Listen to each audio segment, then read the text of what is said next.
Assalamualaikum warahmatullahi wabarakatuh. Anak-anakku kelas 7A 7B yang Bida banggakan. Kali ini kita pertemuan yang ketiga ya, ketika untuk bab 2. Sebelum kita memulai pembelajaran pada pagi ini, terlebih dahulu kita berdoa kepada Allah untuk mendapat ridhonya, supaya ilmu yang diterima bermanfaat. Oke? Berdoa dimulai. A'udzubillahi minasyaitonirrajim. Bismillahirrahmanirrahim. Rabbi shrah li sadri wa yassir li amri wahlul 'uqdatam min lisani yafqahu qawli. Amin ya rabbal alamin. Berdoa selesai. Anak-anakku, apa kabarmu pagi ini? Sudah siap kalian di depan HP-nya masing-masing dengan seragam hari Selasa ya. Seragam hari Selasa. Nah, pertemuan kali ini tentang kelompok makhluk hidup berukuran kecil setelah kita mempelajari tentang kunci dikotom. Kunci dikotom kemarin yang terakhir misalnya untuk yang tumbuhan ya, ada lumut, suplir, jagung, kedelai, terong, melinjo. Kemudian untuk yang berspora adalah suplir dan lumut. Untuk yang tidak berspora adalah jagung, kedelai, terong, melinjo. Itu contohnya ya. Kemudian yang 2A pertanyaannya batang jelas suplir, batang tidak jelas lumut. Kemudian biji tertutup jagung, kedelai, terong, biji terbuka melinjo. Kemudian berkeping 2 itu kedelai, terong, berkeping 1 jagung. Berbunga kupu-kupu adalah kedelai, berbunga terompet adalah terong. Nah, sampai di situ itu bisa dibedakan. Oh, terong itu berbunga terompet. Bunganya berbentuk terompet, berkeping 1, berkeping 2, kemudian termasuk tumbuhan berbiji tertutup. Nah, bagian dari tumbuhan tidak berspora. Begitu klasifikasinya. Kalau yang kemarin itu misalnya kalian pakai 2 warna ya, hijau dan kuning ya, dari atas hijau dan kuning, kemudian berdasarkan bentuknya, kemudian berdasarkan ukurannya, kemudian berdasarkan ya ukuran ya. Pertama berdasarkan warna, kemudian bentuk, habis bentuk terus ukuran ya. Nah, itu jadi misalnya ya benda-benda beraturan itu adalah berupa segitiga. Bentuknya kecil, kemudian warnanya hijau atau warnanya kuning dan lain sebagainya. Itu cara mengklasifikasikannya, oke? Sekarang kita masuk ke kelompok makhluk hidup yang berukuran kecil atau mikroskopis. Nah, kalian mengenal lensa okuler, lensa objektif, dan objek gelas. Kalau di sekolah kita bisa melakukan pembelajaran, kita bisa mengamati bagian-bagian dari mikroskop. Karena ini di rumah pembelajarannya, jadi kita tidak bisa mengamati bagian-bagian dari mikroskop karena kamu tidak punya. Jadi kamu bisa melihat gambar, kemudian dibantu dengan internet, mungkin nanti tidak sama ya. Kemudian baca dengan teliti halaman 55 sampai 63, kemudian dirangkum, sama itu tugasnya. Kemudian keterampilannya apa? Gambarkan mikroskop dan jelaskan fungsi bagian-bagiannya. Ada di halaman 56. Kamu cari gambar mikroskop yang jelas di internet, kemudian digambar, hati-hati gambarnya, kemudian sebutkan bagian-bagiannya dan fungsinya itu apa. Kalau di situ lensa yang dekat mata, di situ lensa okuler. Lensa okuler itu lensa dekat mata ya. Apa langsung berhubungan dengan mata. Lensa yang berhubungan dengan benda namanya lensa objektif. Di situ sudah ada semua, ada keterangannya dan ada fungsinya. Silakan itu dipindah di buku keterampilan atau di folio.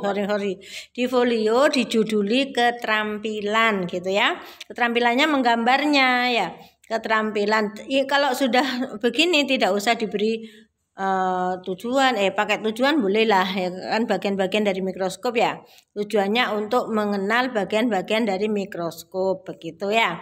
Kemudian hipotesisnya apa, alatnya apa. Kalau kamu dari gambar dari browsing ya boleh Alatnya adalah gambar mikroskop dari browsing beserta keterangannya. Boleh begitu, boleh di buku paket. Ya, Bu, saya tidak bisa gambar. Boleh dikopi, ditempel.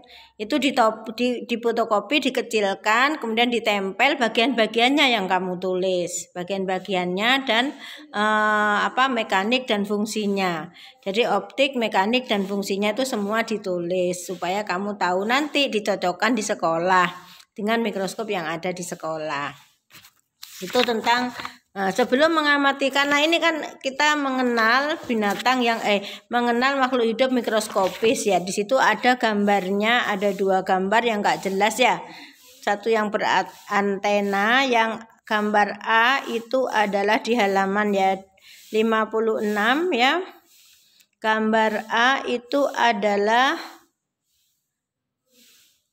Escherichia coli, bakteri E. coli. Kemudian gambar B adalah bakteria Escherichia. Ya, Escherichia coli dilihat dengan mikroskop cahaya. Jadi sebesar itu. Kalau yang B itu enggak jelas kelihatannya, ya. Karena kecil ukurannya ya, sehingga lebih jelas yang A itu bisa dilihat dengan menggunakan mikroskop yang sangat besar, mikroskop untuk ukuran yang sangat besar, bukan ukuran siswa ya. Kalau siswa mungkin hanya untuk melihat penampang dari bawang gitu ya, bawang Allium cepa ya, bawang merah itu. Tapi kalau untuk sekedar tahu aja bahwa ya untuk mengamati jasad benih itu diperlukan alat yang namanya mikroskop ya. Kemudian bagian-bagiannya itu, kemudian cara pemakaiannya di situ. Bagaimana cara megang mikroskop? Itu ada caranya mulai dari nomor 1 sampai nomor 6 di halaman 59, kamu perhatikan. Jadi nanti untuk prakteknya Bu Ida langsung ke sini, kamu praktekin. Dipanggil namanya ke depan satu, kemudian coba bagaimana cara membawa mikroskop, bagaimana cara menggunakan mikroskop, dicoba dari gambar yang 59 itu kalian bisa mempraktekannya di sekolah nanti. Kalau kita sudah off ya, mudah-mudahan kita bisa segera berakhir dari kelompok dari corona ini ya, sudah berakhir sehingga kita bisa tatap muka langsung dan kita bisa praktek di lab. Kelompok yang berikutnya adalah tentang kelompok yang tidak bisa dilihat, adalah kelompok Monera dan Protista ya. Setelah mempelajari mikroskop kita melihat Monera dan Protista, tapi kita nggak mungkin bisa melihat. Kita lihat gambar yang ada di 61 aja, kamu tulis yang ingatlah aja di halaman 60 itu. Nah, itu gambar di 61 itu adalah jenis-jenis yang bisa dilihat di bawah mikroskop. Contohnya amoeba, euglena, paramecium, seperti itu bentuknya. Kamu bisa melihat yang diperbesar, browsing di internet ya. Browsing di internet bisa dilihat itu, kemudian bisa ditempel di buku keterampilannya. Oke. Nah, itu untuk makhluk hidup yang berukuran kecil. Kemudian itu sampai sampai halaman 63 ya. Tadi sudah disampaikan Bida 55 sampai 63. Di situ ada beberapa contoh anggota Monera. Ganggang biru dapat kamu perhatikan pada gambar 2.25. Ada Croococcus, ada Gloecapsa, ada Oscillatoria, ada Tolipatrik, ada Merismopedia, ada Gailotrichica, ada Getricia ya.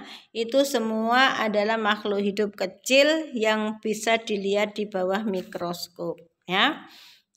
Untuk pertemuan yang sekarang adalah kalian cuma melakukan membuat gambar yang jelas itu, gambar-gambar yang ada di bawah mikroskop. Kemudian kamu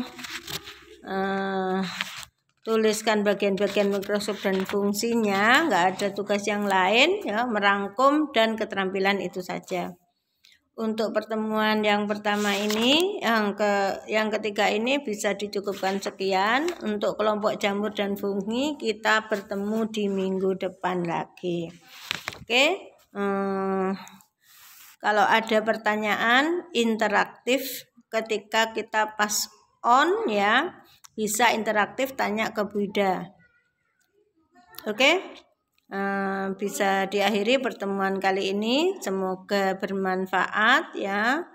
Kita tutup dengan bacaan doa kafaratul majlis.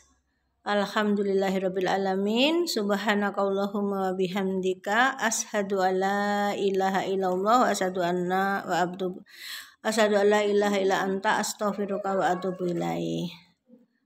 Terima kasih anak-anak. Wassalamualaikum warahmatullahi wabarakatuh.